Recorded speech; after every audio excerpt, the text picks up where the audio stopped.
भवसंभवभीतिवेदनम् सुखसम्पत्करुणानिकेतनम् व्रतदान तप क्रियाफलम सहजानंद गुरु मुझे सदा। भगवान स्वामीनारायण श्री चरणारविंद थी चरणांकित करजीसर भूमि में भगवान अक्षरधाम तुल्य आ कथास्थान में वाला वक्ता श्री अमरा लालजी श्री संतो वाला भक्तों करजीसर गामना सर्वे यजमान भक्तों सर्वप्रथम 9 वर्ष શરૂ થઈ ગયું છે અને તમામ ત્યાગી ગ્રહી સત્સંગીઓને અમારા નવા વર્ષના ખૂબ ખૂબ અભિનંદન છે અને નવું વર્ષ આપ સર્વના માટે તેમજ વિદેશમાં વસતા તમામ આપણા સત્સંગીઓ માટે ખૂબ ખૂબ લાભકર નીવડે, ખૂબ પ્રગતિ કરો, ભક્તિ ધર્મ જ્ઞાનમાં અભિવૃદ્ધિ થાય એવા આશીર્વાદ પાઠવું છું। विशेष कथाનું અમૃતનું પાન કરવું છે તો આપણે કથાનો વિશેષ લાભ લેશું। તો સર્વે હરિભક્તોને આશીર્વાદ પાઠવી મારા વક્તવ્યને વિરમું છું।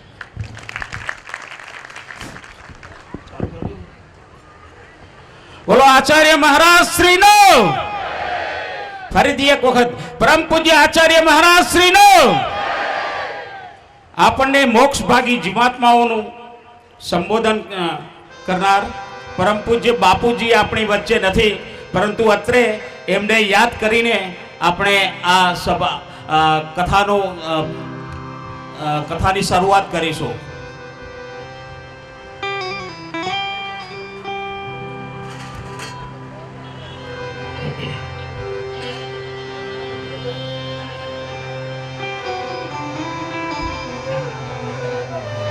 જેટલા પણ દાતાઓ છે બધાને મહારાજ શ્રીના આશીર્વાદ લેવાનો મોકો મળશે, કોઈએ ઉતાવળ કરવાની નથી। આપણે સાંજે 6 વાગ્યા પછી મહારાજ શ્રીના બધા જ આશીર્વાદ લઈશું વારા પરથી। 3 દિવસ મહારાજ શ્રી અહીંયા આપણી વચ્ચે જ છે।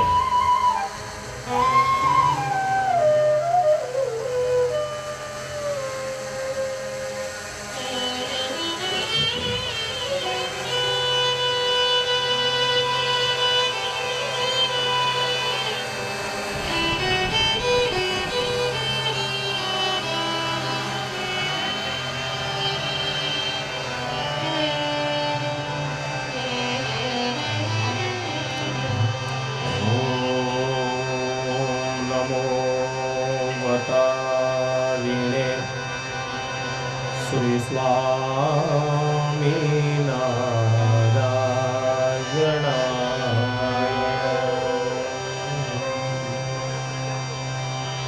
स्वस्ति श्री गणेशाय नमः।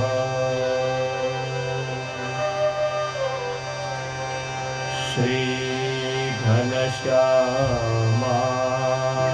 नमः।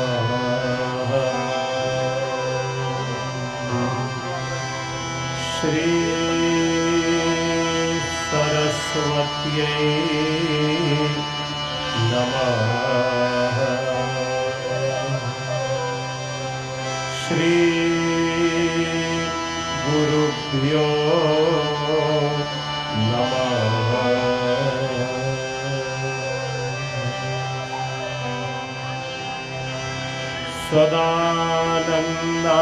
सदानन्दाम्भोधिः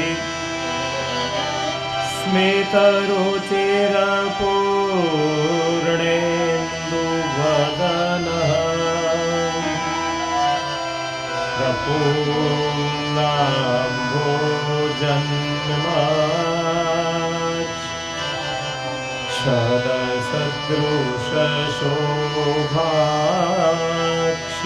प्रपूर्णाम्भोजन्माच्छदसदृशशोभाक्षियुगलः कृपापारा वारः श्रित सकलजी वाति सुख દો મહાશ્રેયો મૂર્તિ જયતિ સહી નારાયણ મુનિ અતિક્ષાન્ત્યાદાન્ત્યા મૃદુલવચનૈચ્છાદિત નિજ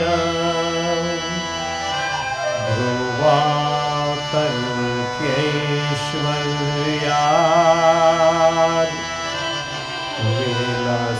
વિલસિતરુણા ત્યાય ગુરવે વસાનાય શ્વેતા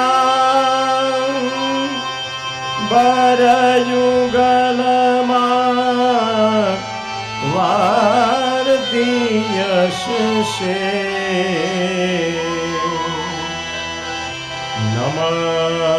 નમસ્તસ્મૈ નિત્યમ રૂધિ ભગવતે ધ્યેય વપુષે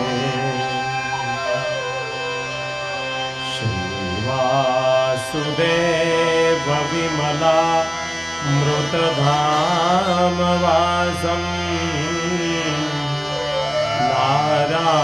નારાયણમ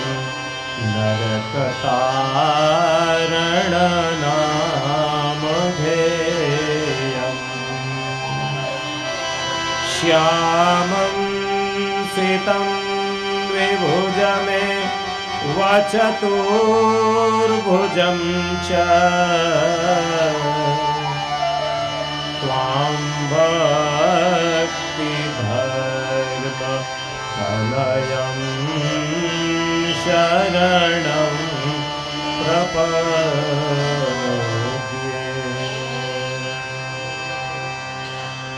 શ્રી સહજાનંદ સ્વામી મહારાજ કી જય શ્રી ઘનશ્યામ મહારાજ કી જય શ્રી નર નારાયણ દેવ કી જય શ્રી લક્ષ્મી નારાયણ દેવ કી જય શ્રી ગોપીનાથ નાથજી મહારાજ કી જય શ્રી રામચંદ્ર ભગવાન કી જય શ્રી સ્વામિનારાયણ ભગવાન કી જય શ્રી વિઘ્ન વિનાયક દેવ કી જય શ્રી કષ્ટભંજન અંજન હનુમાનજી મહારાજ કી જય શ્રી શતાનંદ નંદ મુનિરાજ કી જય શ્રી સુબ્રત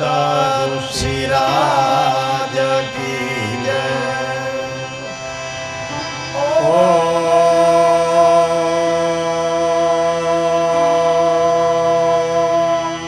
નમઃ પાર્વતી પતયે હર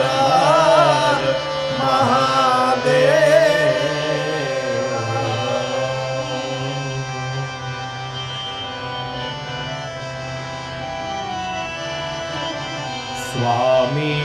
સ્વામિનારાયણ સ્વામિનારાયણ સ્વામી નારાયણ